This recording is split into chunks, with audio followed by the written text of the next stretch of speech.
Welcome to Wednesday's episode of Under the Pine Trees. Today our special guest is John Hamer, who will be talking about the John Whitmer Historical Society. And so without any further ado, I'm going to turn this session over to our guest, John Hamer. Fantastic. Well, thank you so much for joining us under the pine tree. Oh, and there's Dave's got in his background, a picture of what it looks like and where it's held. And I've always enjoyed this tradition. Like Kathy was saying, this is really what you kind of feel like this is what makes camp, because you have these tensions not only for the kind of formal presentations that you do in classes or in worship, but then now you are able to sit around in the circle and hash things out and talk about things. When Dave approached me for this one, the topic he suggested is, why don't we talk a little bit about the John Whitmer Historical Association? And I think that topic was also going to lend itself to a general Q&A on church history and things like that, but which we can also talk about. But I thought we'd start off just with a little bit of formal background. How many people have ever been to a John Whitmer Historical Association conference? So yeah, also two of you. And so that's really cool because they don't actually happen in Canada. They had one happen in Canada once when the Mormon History Association had their annual meeting in Kingston, and John Whitmer decided to make that a joint meeting with MH, the Mormon History Association. And that was 20 plus years ago, and it was a institutional fiasco. And so anyway, the association doesn't normally do it. Why don't we just talk a little bit about what it is then? So it's we call it the John Whitmer Historical Association, and I was mentioning the Mormon History Association. One of the things that happened in the immediate post-World War II era was there started to be, both in our church, in the RLDS church, and also in the Mormon church, the LDS church, there started to be a larger number of people who went to college and got college degrees and then also graduate degrees. And that was true across all kinds of fields, and so there would be all kinds of professional degrees and everything like that, but it was also true in sort of liberal arts fields, including the discipline of history. And so, the academic discipline of history is a little different from just of us thinking about our own history or our own personal history. And this was now the first time, really, that the movement produced trained academic historians who understood essentially historical method and started to dig into the history of the movement itself. So we had a bunch of books that we call history books before this time period, before the 1950s, the 1960s, especially 1970s. But in fact, they were not written by trained historians who understand essentially how do you use a historical method to arrive at the most likely, using primary sources, secondary sources, questioning sources, understanding what the most likely scenario of what happened is based on our reading of the sources that have survived to us. That's essentially, in a nutshell, what the discipline is. So how many people have read this book? Can you see it? So that's The Story of the Church by Annette Smith Davis. So we've all read that at some point. So this is like an old church story, or heritage story, and so it's told our church identity. It's a very good book in terms of being a good read. It's very compelling. It inspired people, and it made people, I think, proud about our identity as a church. However, Annette Smith Davis was not, in fact, a trained historian, and it's not using historical method, and it doesn't. It makes claims as a result that are unsubstantiated and are not actually what we would say are the most likely scenario, or not historically accurate. And so one of the things that started happening in the 1960s is that we started having trained historians in the RLDS church, people like Bob Flanders and Alma Blair and Bill Russell and above all, Dick Howard. And as a result of having people who were very sympathetic. I mean, all of those were, very strong, I think, believing members, faithful members of the church who started, digging into our church's history. It turns out that they started to find the way that we had told our story, which is nobody was lying in doing this. They just are repeating heritage stories in the way you might do through an oral tradition. But it turns out that a lot of the way we told our story isn't grounded in what actually happened, because of the way, if you're playing a game of telephone or oral histories or something like that, one person tells somebody something and somebody tells the other thing. And at a certain point, you believe it, and you understand it to have happened. But in fact, if you go back and check the actual records, it turns out, well, that didn't actually happen. And so those are essentially some of the ways that started to become the case. And so as a result of that, generally speaking, there's way more Mormons than there are people in the RLDS church. And so they got organized first and created what's called the Mormon History Association, which they made in the 1960s. And several of our scholars who I've just mentioned, people like Dick Howard and Bill Russell, and went out and started attending the Mormon History Association. And that really was almost the first interaction, and this is actually even where kind of connections started to be made between the two churches. We don't have a great history where we were good friends with the Mormons, and so as a result of that, there had been some very bitter relationships up until then. This is a kind of a motion of when there started to be dialogue specifically between the scholars who study both churches. And so after many years of having actually a very good experience with the Mormon scholars at the Mormon History Association, people in our church, the scholars in our church in 1973 decided we really need to have a historians association so that we can start focusing on our own history, so that we can tell a more responsible, historically accurate version of our identity story, so that we can be informed about what did happen and have that influence our present identity. And so one of the things that came out of that, where did this go, is the association, having been founded in 73, it accomplished two major things, which is it has an annual conference where people present papers about church history. And so this can be about anything in the movement, but the John Whitmer Historical Association, which is to say our church's history association, as opposed to the Mormon History Association, focuses specifically on history of the reorganization, the community of Christ, where possible. Obviously, everybody focuses on the early church period as well, but then also the smaller churches.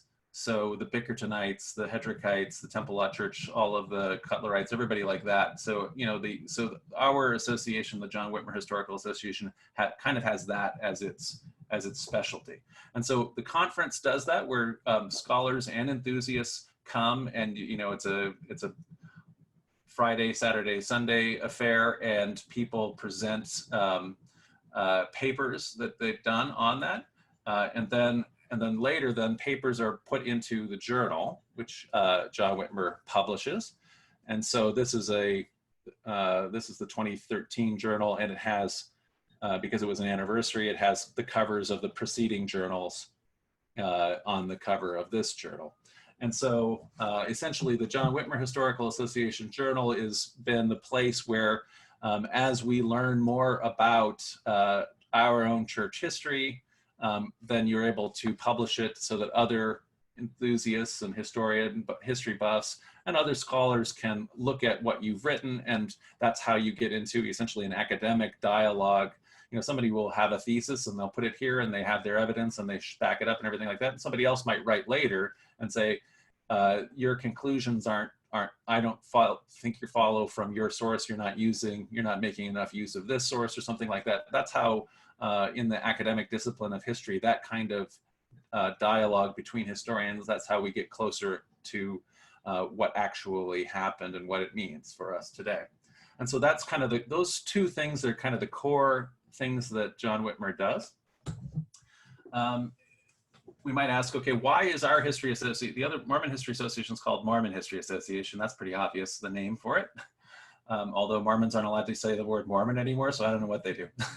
So I don't know if you were aware of this, but the current president, the current prophet of the Mormon Church, has ruled that the word Mormon, they're not using it anymore.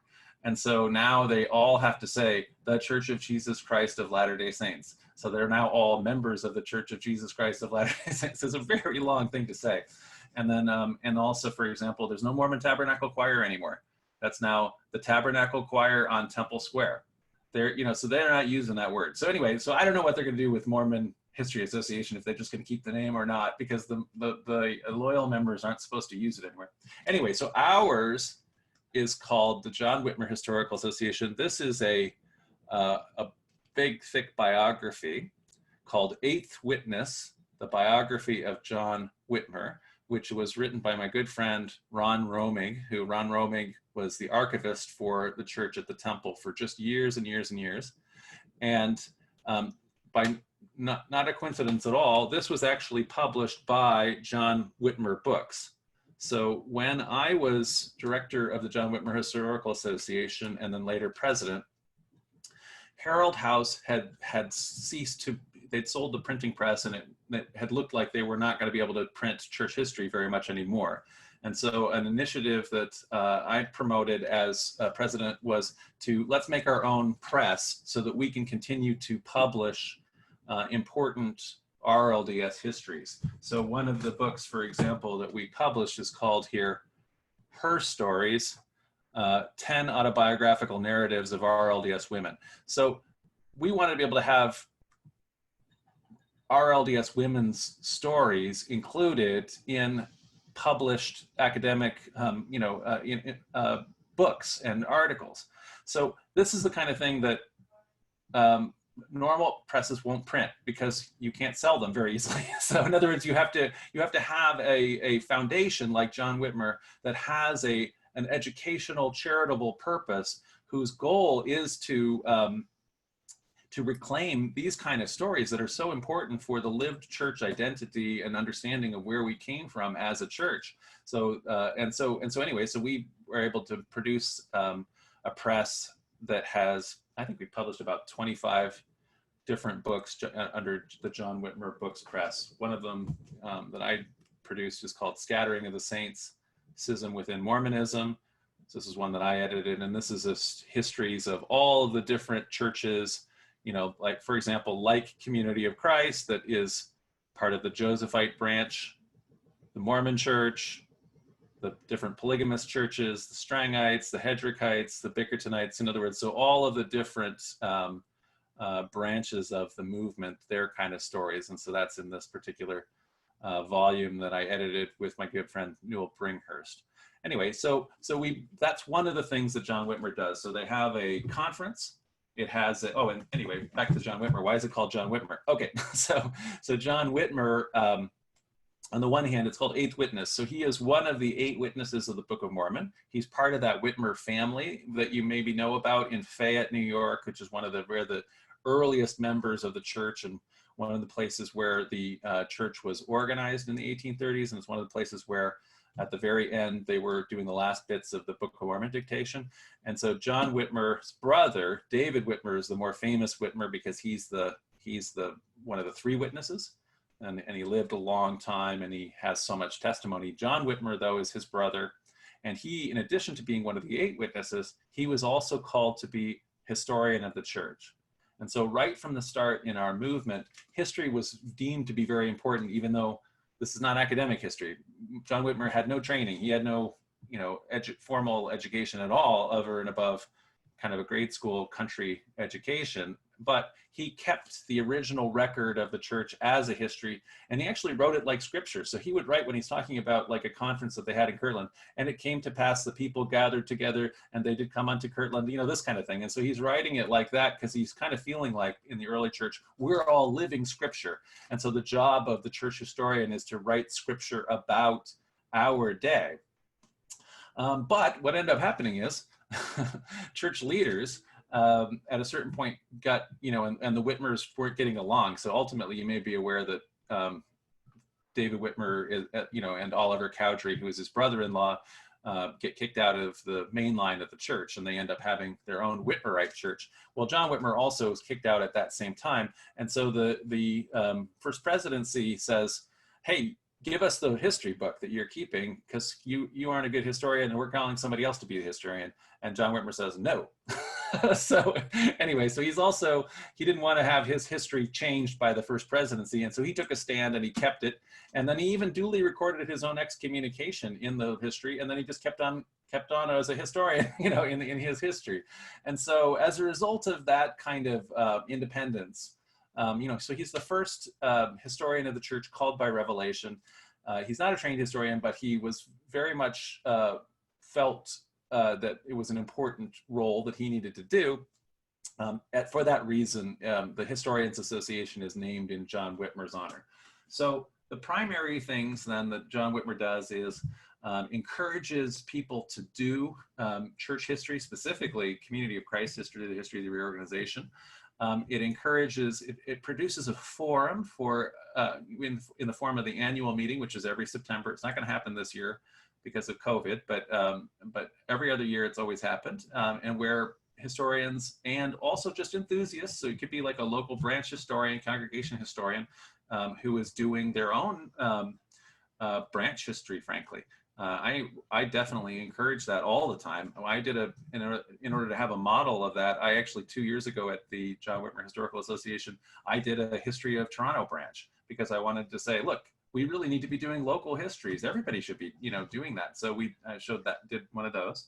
But anyway, so historians or enthusiasts can have a place to present, and then a journal so that can be published and disseminated, and then finally a press so that we can make actually also books on these topics, like, for example, again, the Her Stories book. In other words, that we otherwise wouldn't have access to, because Herald House is not doing as much printing as it did. And so that's kind of the idea of John Whitmer. The problem for us in Canada is, we have to, in order to go to it, you have to travel. The conference is almost always held in either Kirtland, which isn't that far away from Ontario anyway. That's when it gets closest. It was held just last year in upstate New York. So it was actually held over, and it was very easy for us to go over there, and compared to the people who had to drive all the way from Independence. But anyway, we were in Palmyra and all that kind of thing. So it can be that close, but it's just as often as not off in Independence or Nauvoo or even Omaha or something like that. And so when it's there, it's a little harder for us to get to it, but it's worthwhile going, and it's a wonderful community, the church historians community, especially the Community of Christ historians community.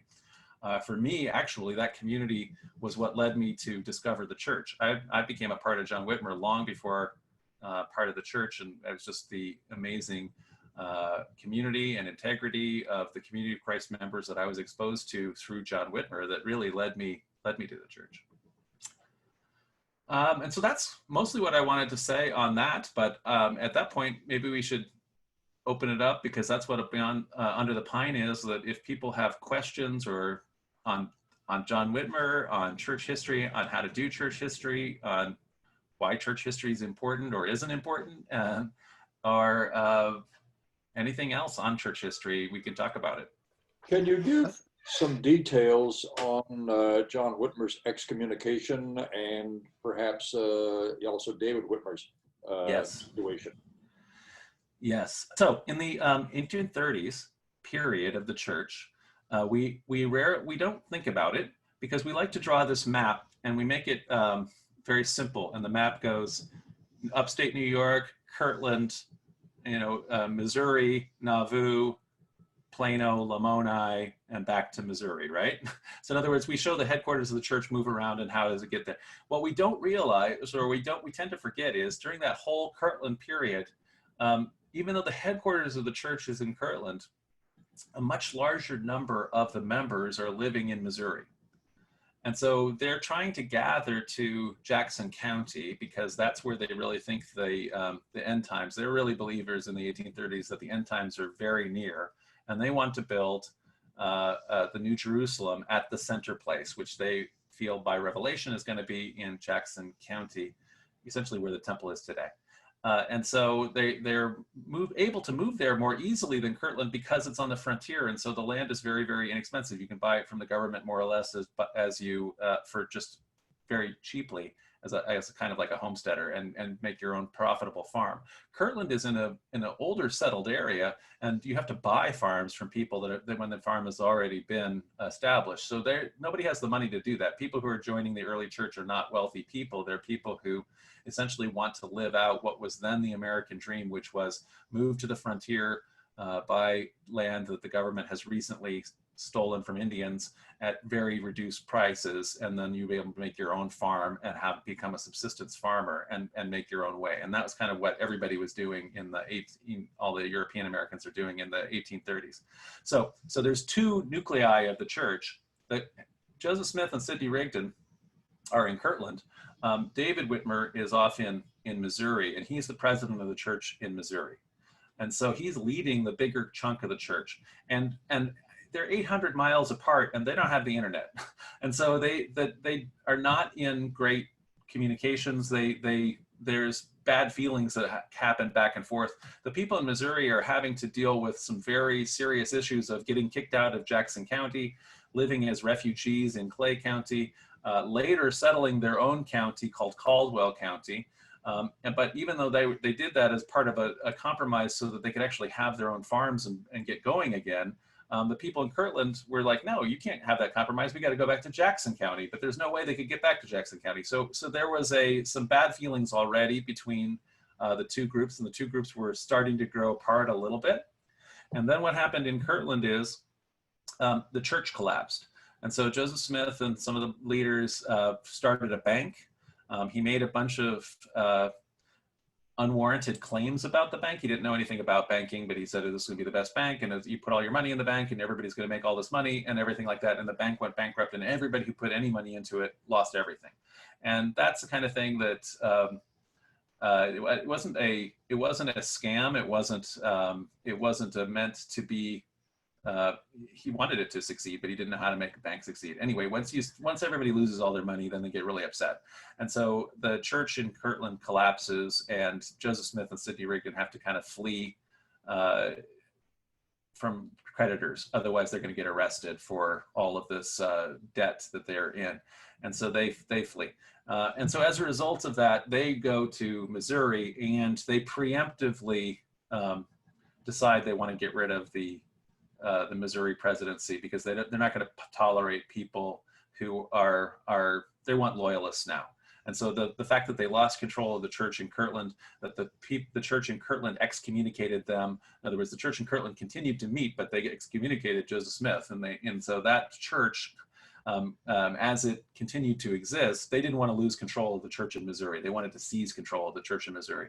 So they authorized a secret confraternity of loyalists that ends up being called the Danites.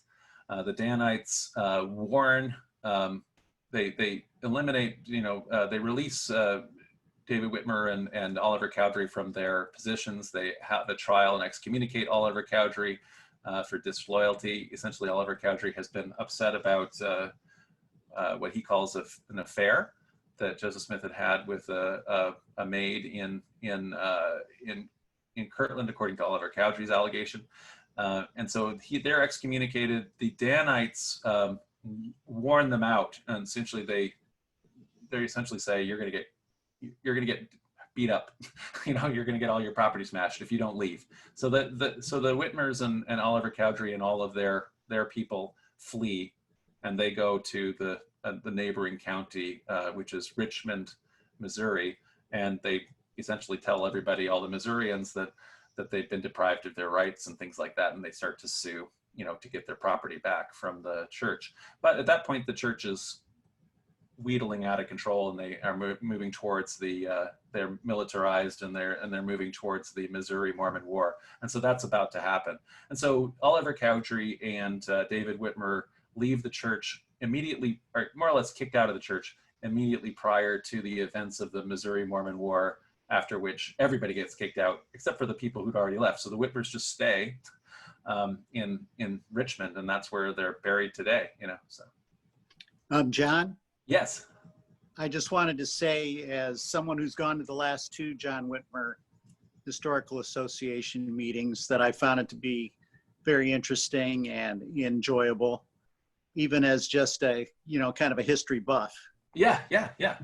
Yeah, you do not, I mean, the bulk of the members are history buffs, right? So it's, but the neat thing about John Whitmer, actually, even the Mormons who go to it always say, compared to like the Mormon History Association, there's thousands of people that go to the Mormon History Association. And so the amount of history buffs and things like that you're hanging out with is all over the place, and you don't get to talk to the historians as easily.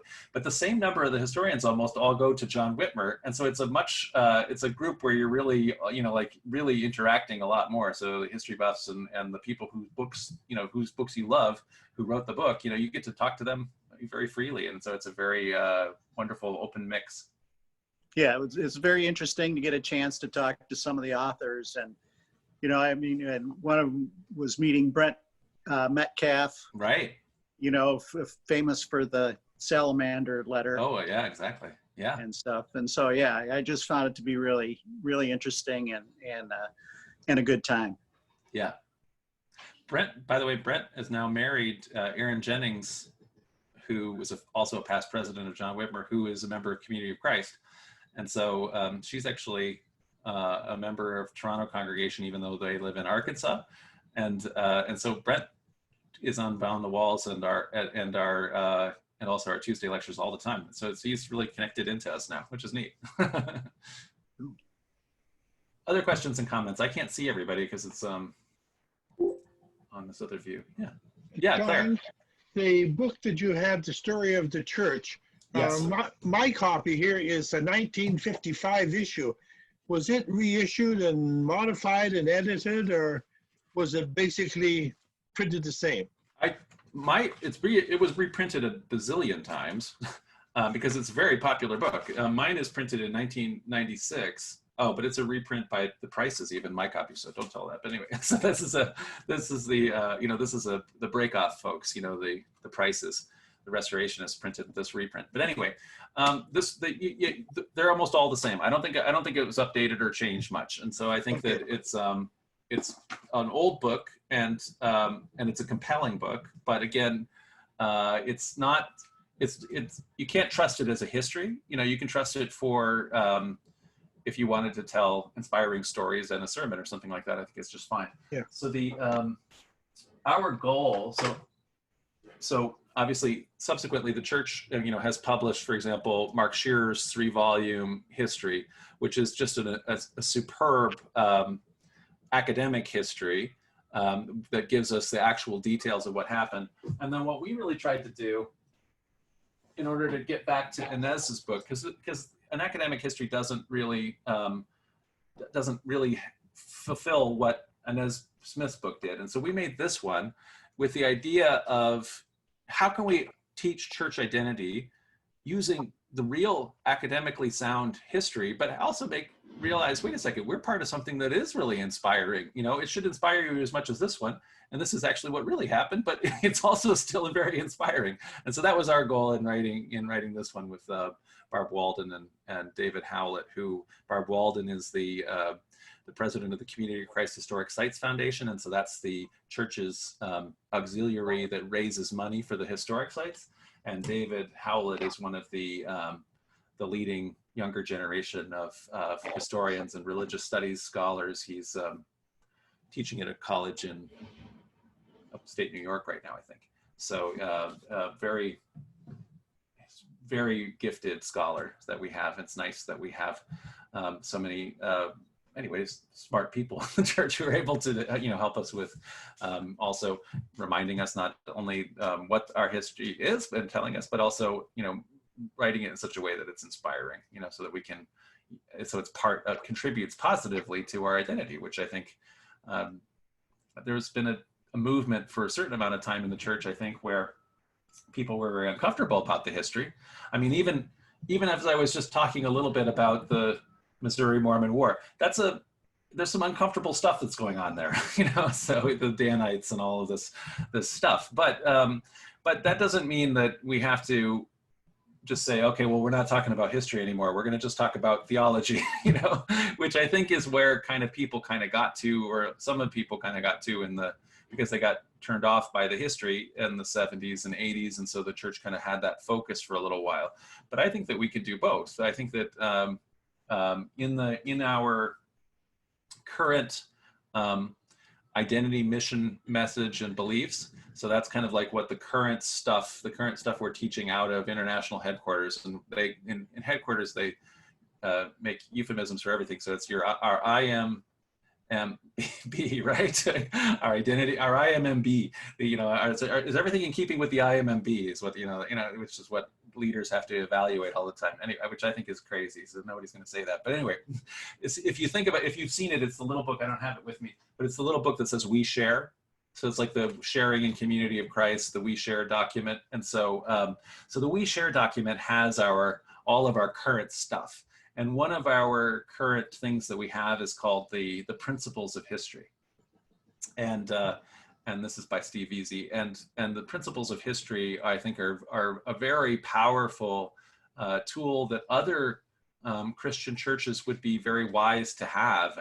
When I've been with Carrie Richards, the representative, the last two meetings of the Canadian Council of Churches. So we've been representing Community of Christ to the other denominations that make up this ecumenical organization in Canada. And one of the things, I mean, none of them have anything like this Principles of History document. So I think both our statement on Scripture and our Principles of History allow us to do something that other churches would be very wise to emulate. This is like this, I'm a medievalist by training in history. And one of the issues that the medieval church continuously had was that the church owned all of this property and that the bishops were princes and they were, essentially the same as being like a duke or a count or something like that. In other words, they were important officials of the kingdom and that kind of a thing. And so how can you focus on religious stuff when you also have all this worldly stuff? And so this bifurcated thing that the church had to struggle with and all through the Middle Ages, and ultimately now we're in a place where we have separation of church and state, which is actually freeing for churches, right? Because we don't have to do all of these things where I'm, as a pastor, it doesn't mean that I'm on the city council or something like that in Toronto. You know what I mean? It's like we can focus on church stuff. And so that was a major issue. Same thing here. What the Principles of History does for us is a separation of church and history. and so the Principles of History include that things like history is about flawed people. We know that there are flawed people that make up the church right now. We're not all, even though we sometimes have called ourselves the saints or the Latter-day Saints, we know that we're not all perfect saints, and we shouldn't imagine that they all were in the 1830s and that we're so different from them, you know what I mean? And so instead we understand that they were real people, in the church in the 1830s, the 1860s. There were real people in the church in the 60s and 70s AD. And they had all their same kind of human issues and flaws and problems that have, and that doesn't make history, according to as we say in the statement of the Principle of History, that doesn't make history less true or less inspiring. It's actually the fact that we have been able to do all of this despite our human flaws is actually pretty impressive, and so it actually should be inspiring us. And so another part of the Principles of History is everybody in the church is encouraged, to read both the primary sources, so you can go back and read stuff from the time period, and there's all kinds of ways to do that. So we have the Mormons have been going nuts producing this thing called the Joseph Smith Papers Project, it's all online. So you can read like all of the early documents of the early church, everything that Joseph Smith ever wrote in a notebook is online now. So if you want to read through the primary sources, they're totally available. And we have so many records published and everything like that. And they're more and more and more available online. Two, if you also, though, if you want to not do the primary work of the primary historian, then you can also read secondary history, and so we have responsible histories, but this is not an official history. So even though Mark Shearer has written a very responsible story, this is not the story. We don't have to believe this. I disagree with Mark all over the place. that's fine. You know, we other historians, there are other viewpoints. I mean, that's one of the reasons why we published a book at the same time, right? And so there's different viewpoints. And so we're allowed to, historians are free to present their viewpoints, and then everybody else is free to agree or disagree based on their own reading of the sources, primary and secondary, their understanding. And so then ultimately one of the most empowering principles of history is the church doesn't make historical claims. So we're not saying that such and such and such and such happened, that that the whole reason why any of your priesthood is valid is because of something that happened in Harmony, Pennsylvania in the year 1829.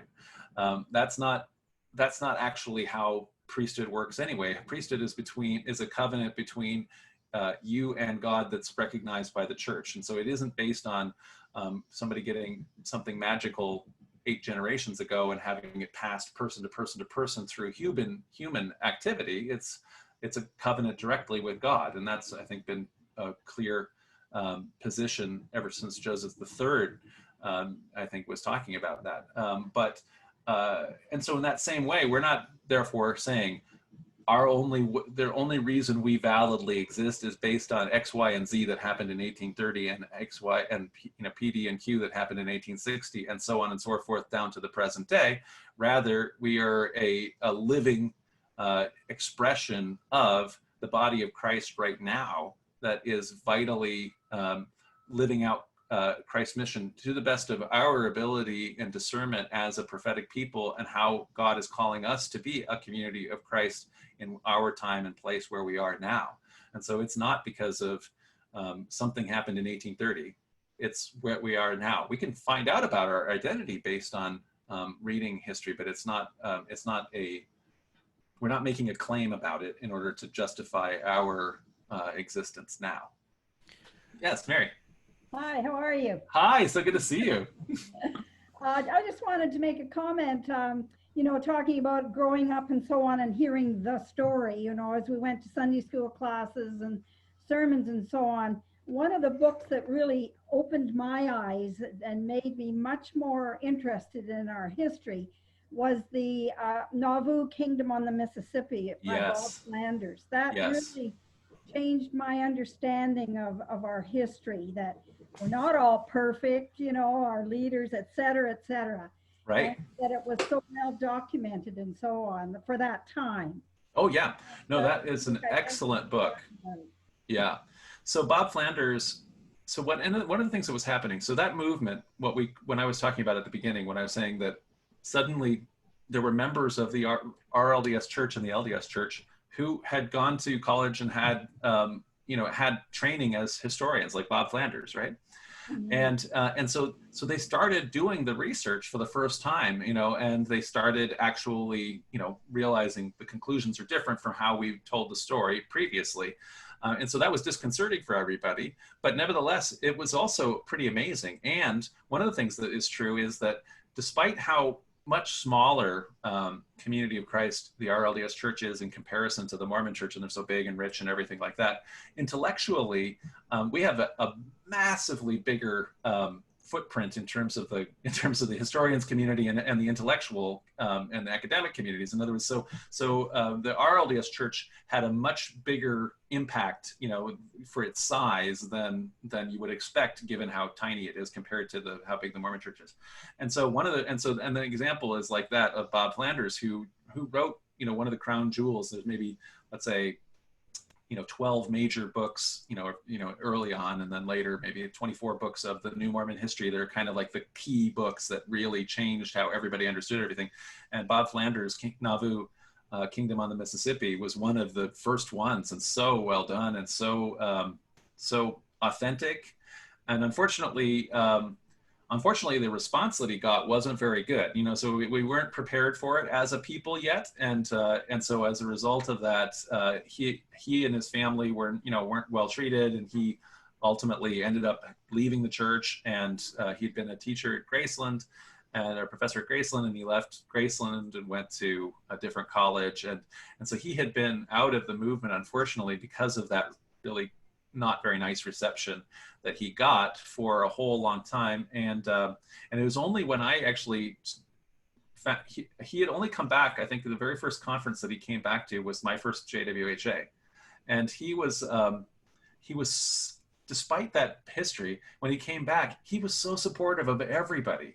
And he's also kind of like this grand old man of the movement. I mean, if Bob Flanders says something good about what you're doing, you got to know that's good, because he knows here's the guy, And so he would stand up at the end of a session and just say, "We've heard something very remarkable here." I mean, saying this about, to like David Howlett was there, he was a grad student. It was his first conference. He was so scared to even publicly speak, and Bob Flanders is so supportive in standing up and just talking about how these were really important new insights and things like that. What a wonderful mentor and supporter of church history, Bob Flanders. So yeah. Well, we were at Graceland with Bob, and also Alma Blair. I remember Yes. taking church history classes from Alma Blair. Yep. But that's what really opened my eyes, and I do have a lot of journals. I don't have recent ones, but I certainly enjoyed reading them, even though we weren't able to get to many of the conferences. Yeah. Well, and I think that they're now all online.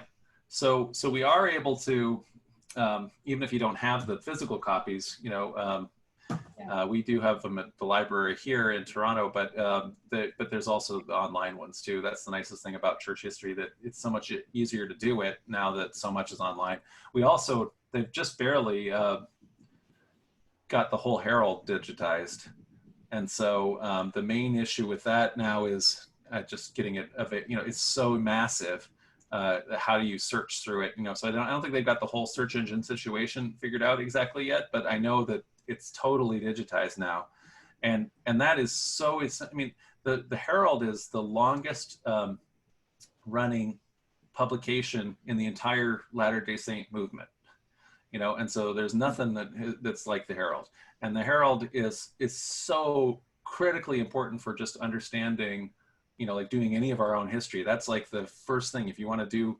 I mean, as I'm working on, I wasn't able to do it because they didn't have it all digitized. Now I can. So before I work on, finish out what I'm doing for my congregation's history, I need to get to the Herald and type Toronto in and get the 2,000 search results or whatever it is over the course of the last, it's been continuously published since 1860, so it's amazing, what the number of mentions, and so much great stuff that's in there for working on, everybody's working on their history. So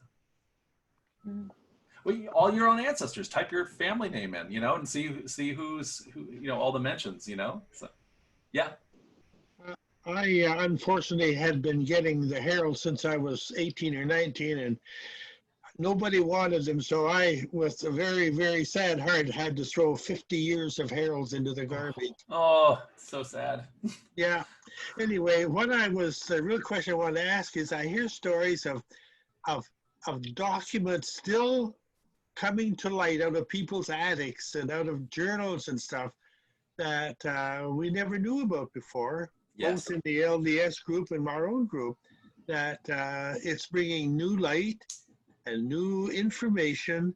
And I just wanted to ask, is there a lot of that going on, or is there a lot of stuff coming out? Or well, so our stuff is comparatively unmined.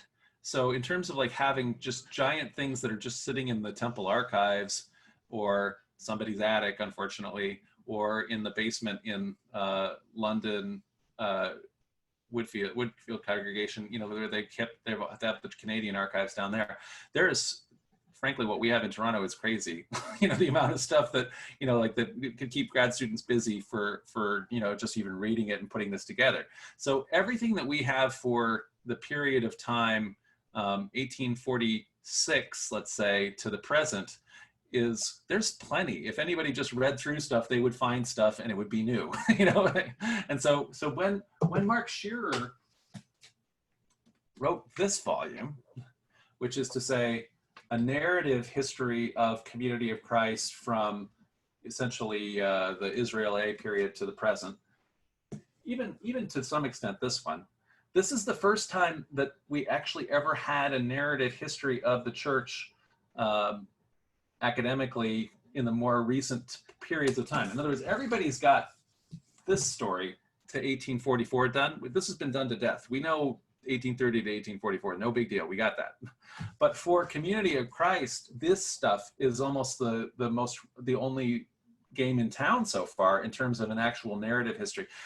You might have that 2 volumes that Dick Howard made called The Church Through the Years. But if you look at it, after the first volume, which is the early church, the second volume, it's not a narrative history, it's a topical history. And so it'll say, here's the women's department, or here's this or that. And so it's not, so we don't hardly have anything in the way of a narrative history. So to your point, Claire, there's plenty to learn about our LDS history for sure. In terms of the early church period that people are obsessed with, and that we've written so much about, there is always some new stuff, but it's amazing how much has now been printed. So there may be a whole bunch of things that you're not aware of, but a lot of it has all been printed. So like, for example, one of the most recent things that the Mormon Church did was and this had been like in their first presidency vault and nobody is allowed to see it and things like that, but they've actually printed it now, which is the book of the Council of 50 Minutes.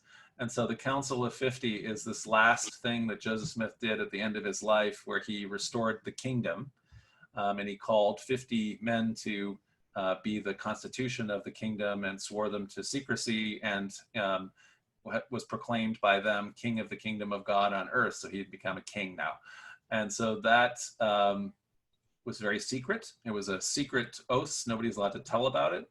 And the notes book for that the Mormons had, and they wouldn't let anybody see it. It was in their vault anyway. So, but now they printed it. I've got it.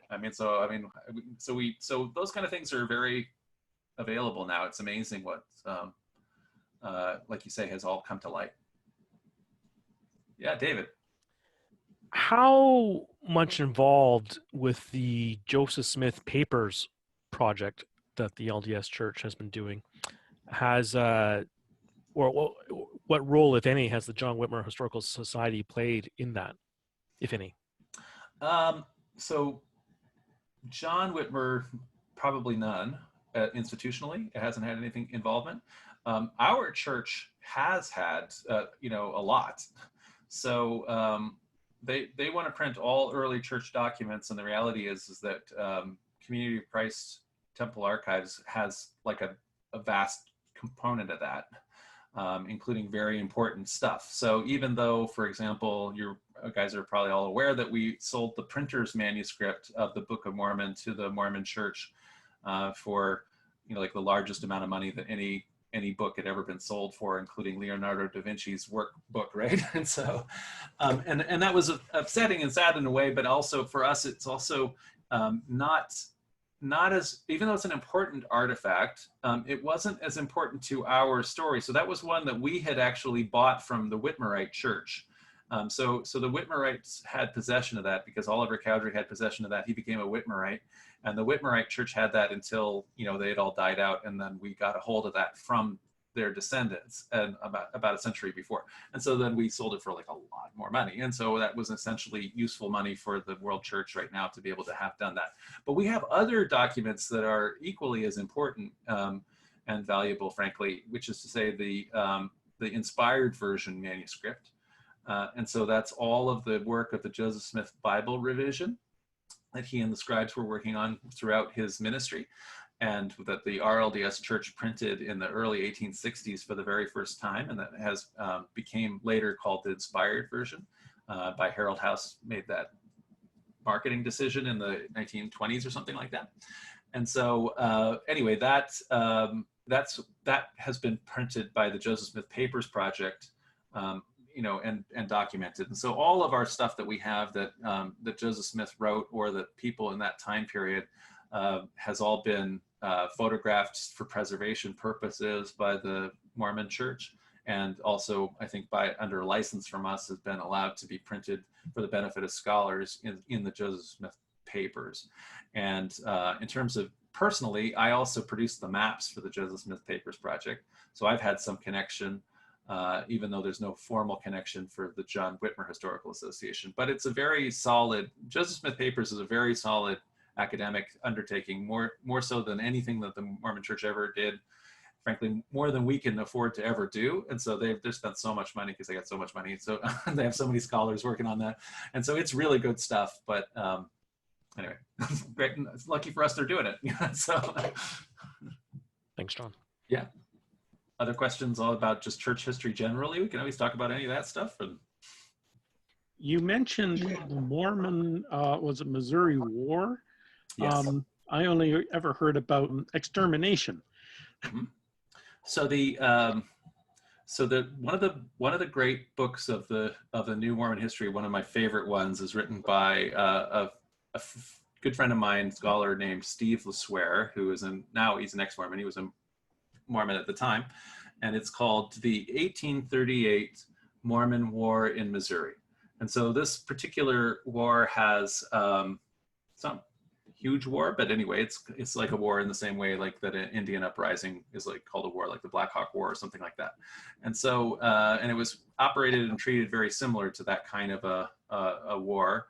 And so sometimes it's called the Missouri Mormon War, or the 1838 Mormon War in Missouri, however you want to call it. But anyway, sometimes it's called the Missouri Mormon War. Generally speaking, I have this habit, which is probably not a good habit, is that whenever I talk about our ancestors and when they were doing good things like building Kirtland Temple, I call them the saints. And then when they're doing bad things, I call them the Mormons. and so this is when they're doing bad things. and so yeah, you probably have heard of the Extermination Order. And so in the middle of the war in Missouri in 1838, the governor of Missouri, Lilburn Boggs, issued what's called the Exterminating Order, which is the Latter-day Saints, so-called, or whatever, must be exterminated or driven from the state because of this state of rebellion that they're in. I'll just say though that the war is actually, and so then we tend to call our folks the saints, and because they have all the property stolen and they get kicked out at gunpoint, and poor Emma has to, take her kids while her husband's in jail, and she's got the manuscript to the inspired version of, like I was just talking about, this very important artifact that we still have. It's, we usually say that it's sewn into her skirt, her dress. It's actually her friend's. But anyway, she's also got stuff that she's trying to get out without having the Missourians find out what it is. And so she's afraid that it's all going to be stolen. And so then she shows up and with all the other members, totally destitute as refugees across the river into Illinois. And the Illinoisans are just aghast at this horrible treatment that the Missourians have had to this poor destitute people, and they take in the refugees, they help them get back on their feet, and within a few years the early church members are able to have a new colony in Illinois called Nauvoo, which becomes quite successful within a few years after that. But in the meantime, the events of the Missouri Mormon War are actually not just one-sided, they're quite two-sided. So both sides did things that are bad, but only one side got punished. so essentially what happens is, I actually have my my cover here. This is my cover about illustrating the Mormon Missouri War as a risk game. And so these are the counties, Jackson County and the Mormon County here of Caldwell County. And I'm just saying, if you ever played Game of Risk, if you can imagine going to war when you only have this many pieces and everybody else, so the war is insane, from the Mormon perspective. They've read the book of Judges, they've read the story of Gideon. They think that, like one saint is going to be able to turn away 1,000 troops and things like that. And they literally believe that because they've, read the story of Gideon. It becomes very, it becomes militant in both sides do both things. So there's a county that is north of the Mormon County. The Mormon County is called Caldwell County, and that's where the city of Far West is. And that's the headquarters of the church in 1838 is a town called Far West, Missouri, that doesn't exist anymore. And so the first thing that happens when the presidency gets out there is that they excommunicate the Missouri church leadership, so the Whitmers and the Cowdreys, and they steal their property. Those guys have to flee from Caldwell County. They next they've organized a secret paramilitary called the Danites, and they also have their own county militia. They then break the informal truce that had existed between the Missourians and them and the Mormon leadership in Missouri, which was, you guys get your own county, but stay in your county. And so they didn't do that. They immediately start founding new Mormon colonies outside of their county. So there's a county to the north of Caldwell County, and this is, if you've heard of the town, Adam-on-Diamond. So that settlement up there is called Diamond, Adam-on-Diamond. And so they essentially have a fight over that county. And so at a certain point in the middle of the fighting, the Danites and Joseph Smith go around to all of the non-Mormon settlements in that county. So the county seat, Gallatin, they sack it, they burn it to the ground, they steal all the property, and they take it back to the bishop's storehouse. They go around to every non-Mormon farm in the county, and they do the same thing. They scare the people away, they have to flee the county, they take whatever property is left, they bring it back to the storehouse in Adam-on-Diamond, and they burn the house, the settlement down. And so it's so that's not good. And so when you do that, unfortunately, so that's when Thomas B. Marsh, who was the president of the Council of the 12, leaves the church. He says, this is crazy because there's millions of Americans, non-Mormon Americans, and they're not gonna let us get away with this. So this is crazy, and we're gonna be exterminated. And so in the backdrop of that, then the governor of Missouri has a very serious overreach, and he issues an exterminating order, which is illegal and unconstitutional and all those kind of things. But he also calls out like thousands and thousands of members of the state militia. What ends up happening next is one of the state militia units that's off duty and so is not actually functioning as a state militia, it's functioning as a mob, attacks one of the outlying Mormon settlements at a place called Hans Mill and massacres all of the Mormon people that are there, the saints there, I guess we'll say, since they're good now that they get massacred. And so the mob then massacres them. But then the real militia arrives and surrounds the saints at Far West that are under siege. The option is, if Joseph Smith doesn't surrender, they're all going to get massacred by the Missouri militia, and they almost are, but instead they surrender. And so then Joseph Smith is held for treason, and as is like the top 100 male leaders initially, and everybody else. Then they do an unconstitutional thing. So nobody in that mob in the Missourians, they did that massacre, they killed all those people. Nobody was ever tried. None of those people ever faced any consequences for that mob action. Meanwhile, I mean, I mentioned that the Saints did some bad stuff too up in Diamond, where they burned all those houses and stole the property and everything.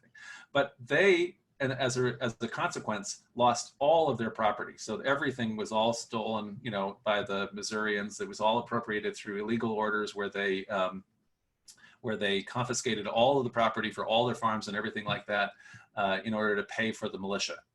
So essentially they say, you guys caused this insurrection, and so the state is confiscating all of this property in order to pay for all of the militia we had to use to stop you.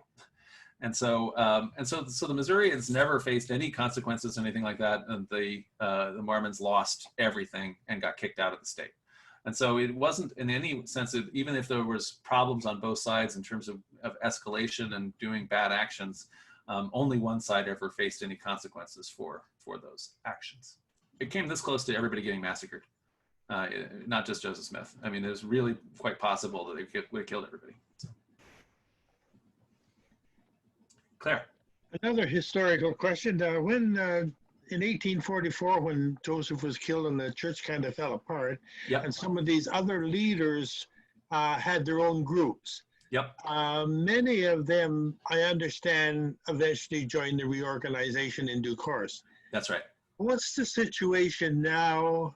Is there any negotiations or discussions with like the Temple Lot Church or the Bickernites or any of the other groups that still exist to have some reconciliation? So John Whitmer Historical Association is I think our best way that we actually interact with all of the other groups. And so when I was director, we were able to have a conference where we invited apostles, leaders from, I think it was 17 different Latter-day Saint tradition churches that are not in communion with each other, and they all came and presented at that John Whitmer Association, which was amazing. I think that's the most that's ever been. I can just tell you, based on my interaction, personal relationship with the leaders of the Bickertonite Church, the Temple Lot Church, the some of the other churches, Cutlerites, there's no way they're joining up. So so they're not going to merge back in. They've got their own thing going. And we'll just say that's what their calling is, and more power to them. For us, it's much more, it would have been much more possible for restorationists. In other words, people who've left our own tradition much more recently in the 1980s. But unfortunately, the feelings continue to be quite bitter. Individual members of restoration branches, I mentioned David Howlett, who's a historian. He's raised in one of the breakaway restoration RLDS branches, people who didn't want to ordain women. So his family are part of that church, one of those churches, but he became a member of Community of Christ. And so we do individuals join, but we're probably not going to see a thing happen like happened in the 1860s, when essentially Lyman White, who was the leader of one of the most successful churches, the Whiteite Church, he recognized that Joseph Smith III, he was there for many of the blessings where he was designated as a successor. And so he taught his people that the successor is Joseph III. James Strang also said that a couple times. And so huge proportion of the Strangites all joined. Almost all the Cutlerites joined. I mean, the reality is that if you know Eliza and Tiona Horning, they're descendants of Strang, but there are no descendants of Strang in the Strangite Church. I mean, if you know John White, who's a president of the Presidents of 70, he's a direct descendant of Lyman White, and if you know, like Wendy Bachman, she's a direct descendant of Alphaeus Cutler. There's not a single descendant of Alphaeus Cutler in the Cutlerite Church. So the bulk of the people in those churches all came into the reorganization and so they are us. Well, it is after 4, so maybe this is a good time to wrap things up. Thank you very much, John. I'd probably go on for another hour or so of questions. Anyways, church history is really fascinating, and I thank you so much.